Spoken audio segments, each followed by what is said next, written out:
आज এই মহান ঐতিহাসিক হুল দিবসে আপনাদের সকলকে আমার পক্ষ থেকে আন্তরিক শুভেচ্ছা অভিনন্দন লাল সালাম। আজকের গোটা পৃথিবী এবং ভারতবর্ষের মানুষের কাছে খুবই স্মরণীয় দিন।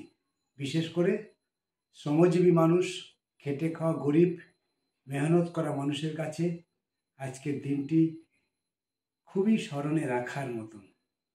আসলে জানেন তো, দেশ স্বাধীনতা হওয়ার আগে আমাদের দেশে প্রথম যে যুদ্ধ হয়েছিল সেইটাকে সবাই আমরা বলি সিপাহী বিদ্রোহ। কিন্তু তার ঠিক 2 বছর আগে আপনারা দেখুন, গোটা দেশের ইংরেজ শাসনকে নাড়িয়ে দিয়েছিল হুল বিদ্রোহ। তার নেতা কিন্তু ছিল আদিবাসীরা। আদিবাসীদের নেতৃত্বে গোটা ভারতবর্ষে একটা বিপ্লব ছড়িয়ে পড়েছিল। তখন অনেক বেশি পুরনো, জলে জঙ্গলে আদিবাসীরা বাস করে, বনে আদিবাসীরা বাস করে, কিন্তু সেখান থেকেই সিধু কানু, চাঁদ ভৈরব এবং ফুলো ঝানুর মতন নেতা আদিবাসী পরিবারে জন্মেছিল। সমস্ত মানুষকে তারা ঐক্যবদ্ধ করল। আসলে ইংরেজ শাসনের অত্যাচার, তাদের লুট, জমি, পাহাড়, জঙ্গল, এই সব কিছু অত্যাচার এমন একটা জায়গায় চলে গেল, শেষ পর্যন্ত মানুষকে ঐক্যবদ্ধ হতে বাধ্য করল। অত্যাচারের সীমা ছাড়িয়ে গেল। তখন আদিবাসীরা ঐক্যবদ্ধ হলো, আদিবাসীদেরকে ঐক্যবদ্ধ করলো সিধু কানুরা। এটা একটি ঐতিহাসিক ঘটনা, সবার মনে থাকবে, কোনোদিনের জন্য ইতিহাস মুছবে না। 1855 সালে ঝাড়খণ্ডের সাহেবগঞ্জে ভগনাডিহির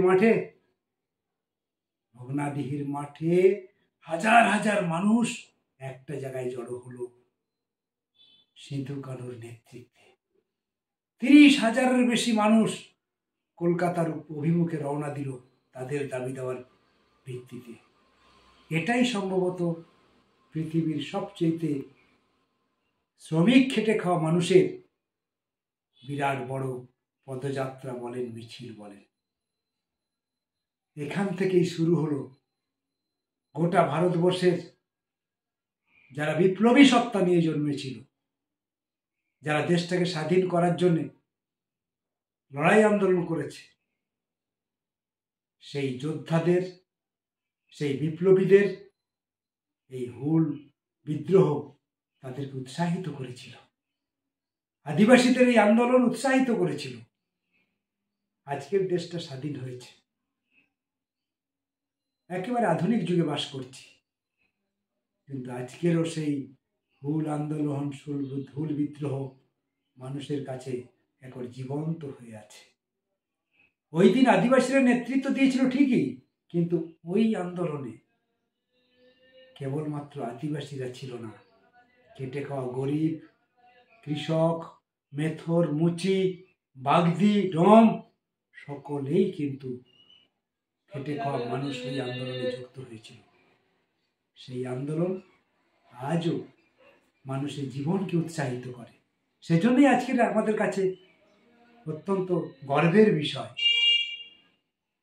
যে আজকের দেশটা এত আধুনিক হওয়া সত্ত্বেও আমরা কিন্তু ওই গরিব কৃষক ক্ষেত মজুরদেরকে ঐক্যবদ্ধ করে তার জীবন জীবিকার স্বার্থে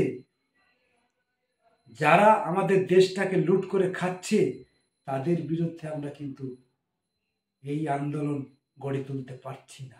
অথচ আজকের আমাদের কাছে আছে মার্ক্সীয় দর্শনের মতন বিরাট বড় একটা সমাজবিজ্ঞান, যা শোষণ লুটেদের যন্ত্রটাকে ভেঙে গুঁড়িয়ে ফেলতে পারে।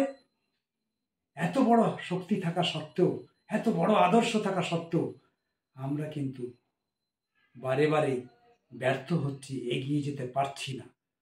তাই বারে বারে মনে পড়ে সেই হুল বিদ্রোহের কথা, সাঁওতাল বিদ্রোহের কথা। সেই আদিবাসীদের নেতৃত্বে যদি পৃথিবীর দুর্দণ্ড প্রতাপ ইংরেজ, তাদের বুক যদি তারা কাঁপিয়ে দিতে পারে, আমরা কেন পারি না?